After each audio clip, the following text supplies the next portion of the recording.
Well, Toronto Star's City Hall reporter Jennifer Pagliaro joins us now this morning. Jennifer, good morning. Good morning. Explain, if you will, first of all, why the provincial premier has the prerogative to reduce a city's number of council members. Well, as you heard in that report, the province essentially created the City of Toronto Act. And as is said, we are a creature of the province. We don't have any powers to supersede what Ford is doing, and that's what council heard last night from the city's legal team. They have the ability to change the wards, change the makeup of the city, and by changing the wards, it changes the size of council. What's your sense from your observations covering city council? Is it as dysfunctional as Doug Ford says it is? There are often times where city council meetings go on for much longer than the average person would think they need to. There are lots of times where they do stand up and they do speak at length. But in some ways, city council is one of these incredible places where you get to really watch the sausage getting made, as they say.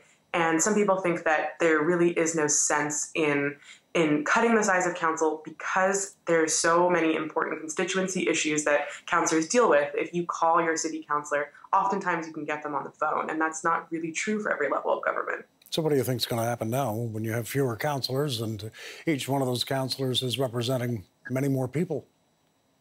Well, we know that some on city council are looking to try to fight back in some legal form. It's not clear if that's even possible.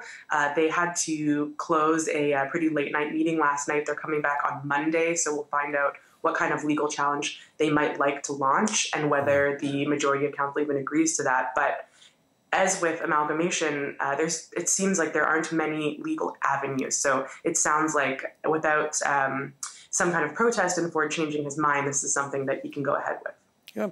Doug Ford says this will lead to faster decisions and a saving of $25 million over 4 years. What's wrong with that? And I wonder, $25 million over 4 years, what's $25 million in the larger scheme of things, operating budget, for instance, of the Toronto City Council?